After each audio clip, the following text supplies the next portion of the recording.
أعوذ بالله من الشيطان الرجيم. بسم الله الرحمن الرحيم. الرحمن علم القرآن خلق الإنسان علمه البيان. الشمس والقمر بحسبان والنجم والشجر يسجدان والسماء رفعها ووضع الميزان ألا تطغوا في الميزان وأقيموا الوزن بالقسط ولا تخسروا الميزان والأرض وضعها للأنام فيها فاكهة والنخل ذات الأكمام والحب ذو العصف والريحان فبأي آلاء ربكما تكذبان خلق الإنسان من صلصال كالفخار وخلق الجان من مارج من نار فبأي آلاء ربكما تكذبان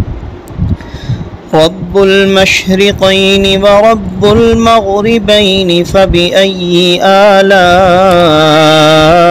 ربكما تكذبان مرج البحرين يلتقيان بينهما برزخ لا يبغيان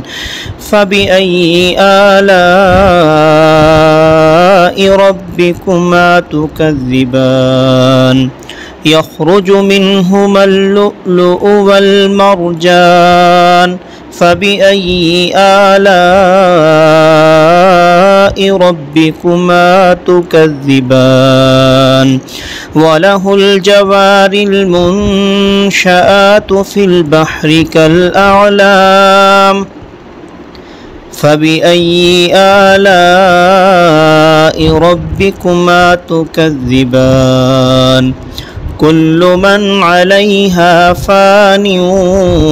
ويبقى وجه ربك ذو الجلال والإكرام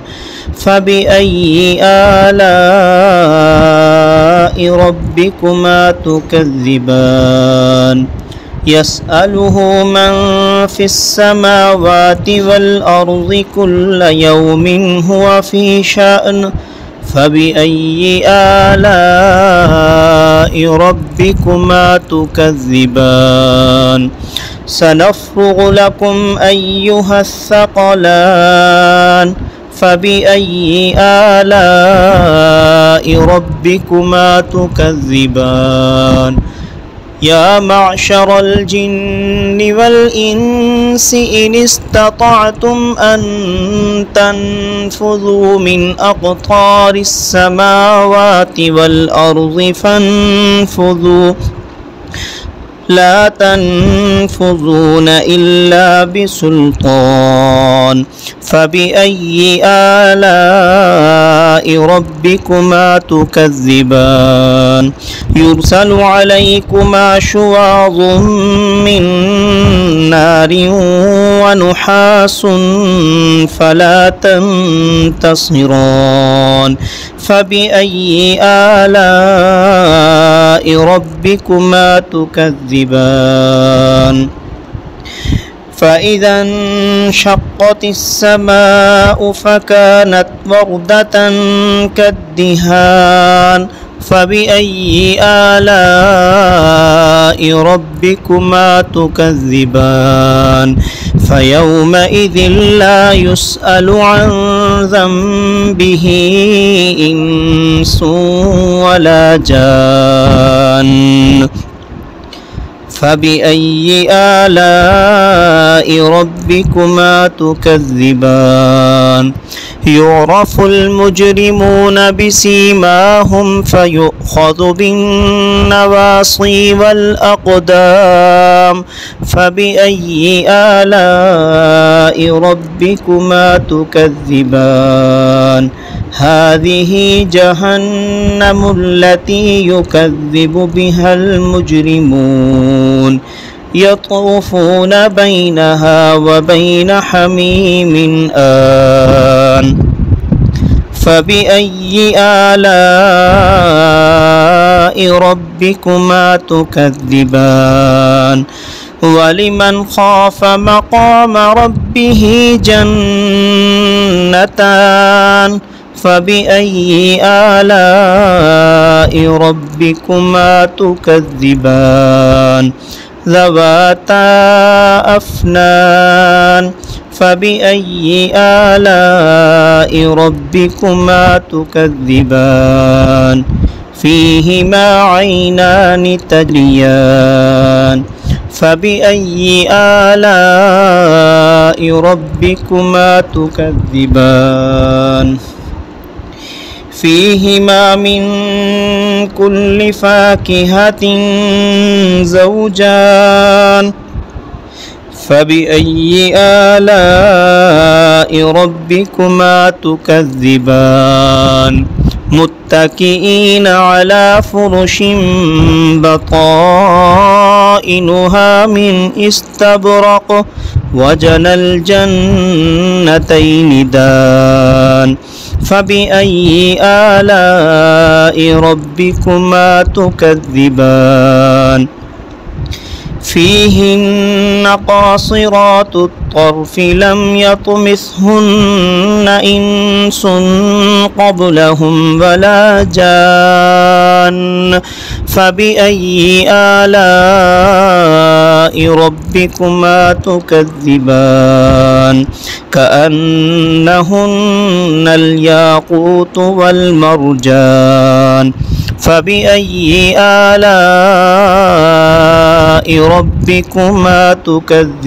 تكذبان هل جزاء الإحسان إلا الإحسان فبأي آلاء ربكما تكذبان ومن دونهما جنتان فبأي آلاء ربكما تكذبان مدهامتان فبأي آلاء ربكما تكذبان فيهما عينان نضاختان فبأي آلاء ربكما تكذبان فيهما فاكهة ونخل ورمان فبأي آلاء ربكما تكذبان فيهن خيرات حسان فبأي آلاء ربكما تكذبان حور مقصورات في الخيام فبأي آلاء ربكما تكذبان لم يطمثهن إنس قبلهم ولا جان فبأي آلاء ربكما تكذبان متكئين على رفرف خضر وعبقري حسان فبأي آلاء ربكما تكذبان تبارك اسم ربك ذي الجلال والإكرام صدق الله العظيم.